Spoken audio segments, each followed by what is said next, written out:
property along the Philip Golson Highway near the Haulover Bridge.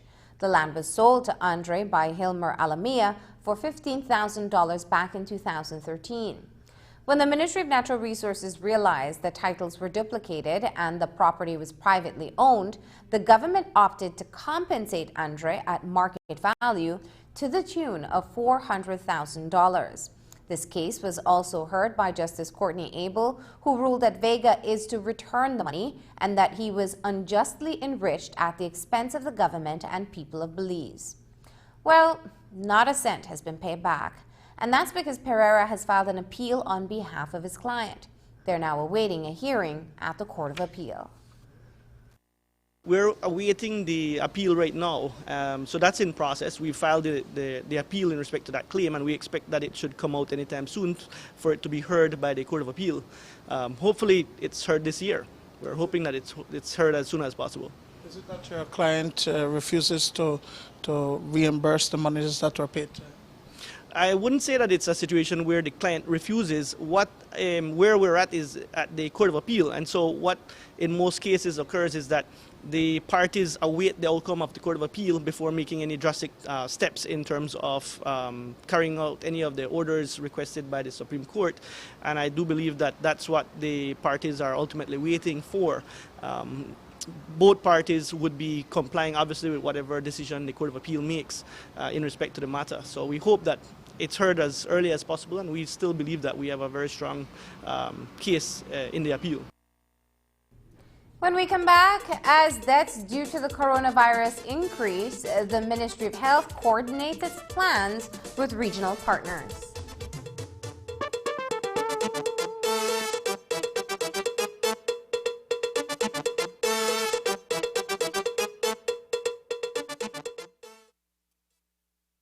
En la vida siempre hay más de un lado a cada historia.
future.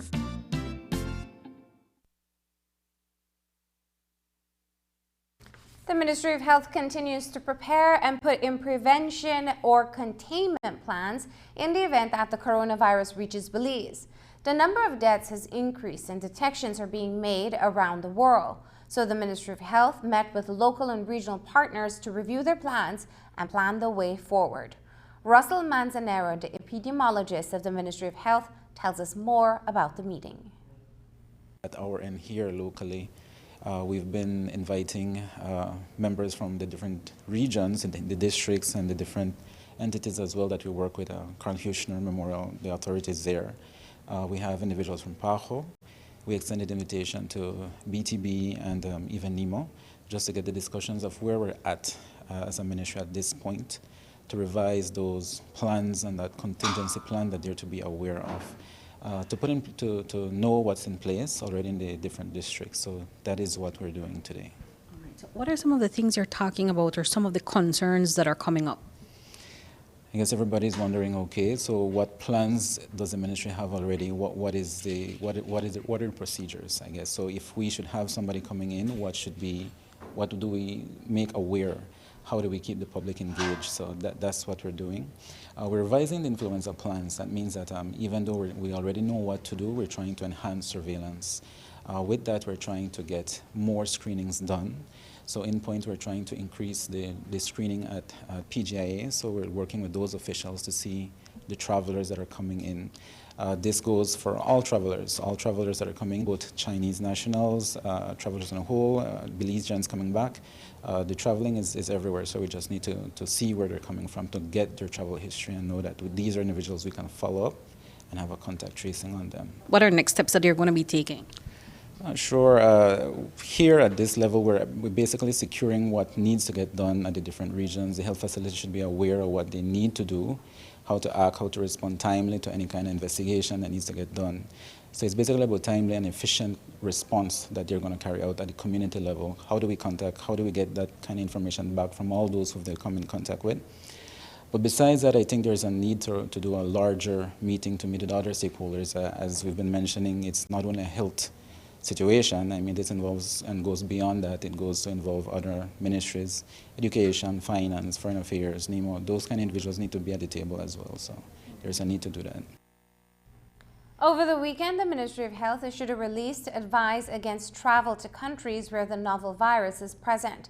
They recommend that those who do not have urgent travel plans to hold off on traveling. While it is a soft recommendation, other countries have taken harsher restrictions. Dr. Manzanera says that despite the advisory, Belize is still welcoming people from anywhere in the world, but they have stepped up their surveillance measures. He says that 2 persons who were under investigation due to their travel and contacts have been cleared. So up to this time, there are no known cases of the virus in Belize. The term is what we use, persons under investigation. That they're not really any kind of probable cases until we could find out more. When we talk about individuals under investigation, is that probably they had some kind of travel history. They might not have any symptoms at all. So in these cases, for example, the first individual completely asymptomatic, no symptoms, but because of the travel history, then we kind of jumped on it and measures were taken to actually go find this person and see his contact tracing as well. Fortunately, that individual remains without symptoms, and those results did come back negative. So that's the first case. The second case is a Belizean who actually had contact with a Chinese national who had traveled, but we did those contact tracing. Nobody was ill. The person does have some flu-like symptoms, but screening was done, samples were taken, and those results came back just to be the seasonal flu. So and we've been having ongoing contact tracing for other cases as well. So we did make recommendations over the weekend that came out that does go to if you are to travel, you should be aware of those precautions. It's not only China, but we do know that there's ongoing transmission elsewhere. We're asking that individuals who are to go to China defer that kind of traveling for now. It's the same from those individuals that are coming in from China. We do know that there are travel bans in the U.S., for example, and other countries. For us, we're starting to ask that those individuals defer their travel as well. However, we really can't tell individuals not to travel. And in that sense, that is where we're trying to heighten that kind of surveillance at PJ and do that kind of tracing a traveler with travel history. Coming up after the break, a donation of patrol vehicles goes to the Transport Department. Hi, my name is Rodney Lord, delegates Mesopotamia and also the chairman of Mesopotamia.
A new contractor general finally took the oath today at Belize House in Belmopan.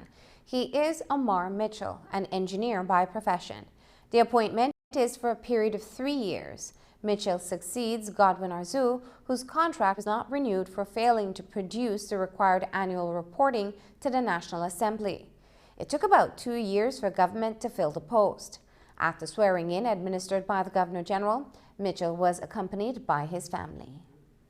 I, Omar Mitchell, do swear I will bear faith and allegiance to Belize, and will uphold the Constitution and the law, and that I will conscientiously, impartially, and to the best of my ability discharge my duties as Contractor General and do right to all manner of people without fear or favor, affection or ill will.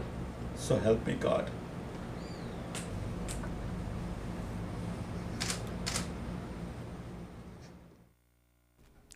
Last year, Belize received funds through a loan from the Caribbean Development Bank to execute the second road safety project.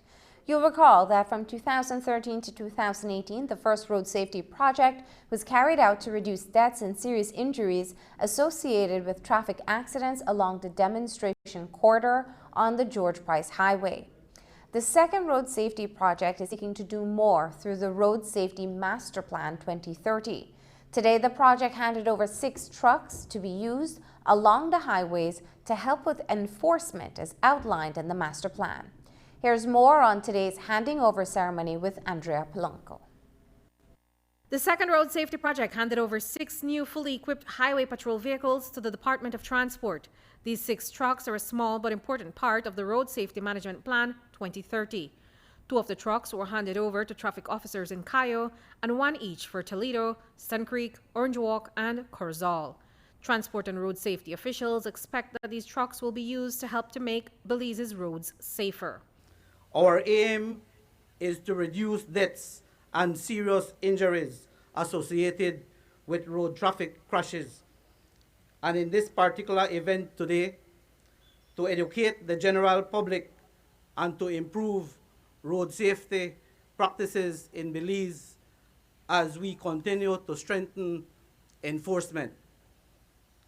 These 6 highway patrol vehicles are well equipped, have a 4-year insurance plan and a 4-year maintenance plan built in. We are building our capacity to conduct enforcement on a more frequent basis as road safety matters. Road safety is everybody's business. We continue on our path to work with the general public and to transfer road safety knowledge so as to create the environment of good road safety behaviors when using Belize's road system. Minister of Transport Edmund Castro says that the highway patrol trucks have proven to be effective in curbing the number of fatal road crashes along the western corridor. He adds that the new trucks will help to enforce safety to reduce traffic accidents along highways across the country. Over the past several years, as we received the first 2 highway patrol, of which we are still proud of, those highway patrol on the western corridor significantly reduces deaths on our highway, especially in this corridor. You know why? Most of we don't like police put on a light behind me. So when the highway patrol put on a light and just blink a light and run down the highway, you were made to do 80 start, reduce quickly to 60, and then you want to 55 like that you used to. But it helps. Just by having those highway patrol out there, we reduce, according to this data, we went from 30 deaths a year to 9 deaths a year in this George Price corridor. Hence, with this new fleet of vehicles, we will then be able to experience some more reduction on the northern corridor that stretches from Belize City to the northern border. We also will have highway patrol on the coastal highway. I think coastal now paved, Joe. Co-chair of the National Road Safety Committee, Yvonne Hyde, says that the compliance with road safety laws remain a problem for Belize, but it will take a number of approaches and partners to address road safety in the country. Traffic culture in Belize has been changing, but we acknowledge that more effort is still required, particularly in the area of traffic enforcement. We need to focus on enforcement. We also acknowledge the importance for sustainability purposes of the efforts in the technical line ministries. In fact, a subject as road safety is multi-sectoral. It's not just building the road or providing equipment. It's a combination of several things: education, health, enforcement, and the infrastructure. Reporting for News 5, I'm Andrea Polanco. Up next, Cuba celebrates the historic anniversaries of revolution and relations with Belize. With over 100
perspective.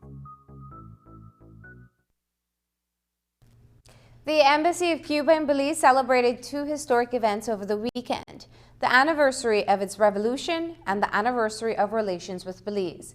Education and health have been two major pillars of success for the Cuban Revolution. Cuban doctors and nurses have been deployed across the world, including Belize, and local students continue to benefit from scholarship opportunities. Here is News 5's Dwayne Moody with this report. Cuba celebrated the 61st anniversary of its revolution, which was led by Comandante Fidel Castro against the dictatorship of President Fulgencio Batista in January of 1959. In Belize, a ceremony was held at the Museum of Belize to commemorate the occasion. Cuban ambassador to Belize, Lisette Perez, says January 1st, 1959 is recognized as the day when Cuba received its real independence. The morality with which the Cuban Revolution and its performance began at the very beginning was remarkable. Cuba granted a universal health system and high professionalism and research, which has allowed us to take medical care to the most out-of-the-way corners of the country and provide assistance to more than 60 countries around the world. Cuba produced the vaccines to inoculate a lot of diseases, almost 15 diseases for each child in our country. The nation has an exceptional and modern biotechnology industry and has developed unique medicine and vaccines. The Cubans are very proud of the society we have built, which empowered the people. We continue believing that a people well educated, with health, jobs, and spiritual options as culture and sport are very resilient, who continue growing us despite any kind of adversities. The event was also an occasion to celebrate the 25th anniversary of bilateral relations between Cuba and Belize. There are a number of programs at Cuba. Belizeans have benefited from education opportunities, and many Cuban nurses are working in the health sector across the country. At the international arena, we have been characterized by solidarity missions. This began in 1963 in Africa and Latin America, later in the Caribbean and other parts of the world, by assisting people in health, educational, and other needs. Our medical personnel, teachers, sport instructors, technicians, and advisors are serving in hundreds of countries. Millions of people have been aided in countries hit by natural disaster. The event also included the launch of an exhibit, Cuba Belize at 25, which featured various pieces by Belizean and Cuban artists. That exhibit is currently open to the public. In 2019, a memorandum of understanding was signed between the Embassy and the National Institute of Culture and History to promote cultural exchange between both countries. Last year, NICH and El Centro de Estudios Martianos, through the Embassy of Cuba, in Belize, agreed to work together through research, culture, and history. At that event, Professor Pedro Pablo Rodriguez was representing the Jose Marti Institute, and at this event, we're honored to have Senor Falco. This, of course, is our recent interaction with Cuba, but our relationship extends way back to when members of the Belize Dance Company did training in Cuba, and a little research into history of NICH itself shows that the houses of culture are modeled after the Casas de Cultura in Cuba. Dwayne Moody for News 5. And that's the news. Don't forget that tonight's broadcast is available in both text and streaming video at channel5belize.com. You can also connect with us on our Facebook page at facebook.com/News5Live.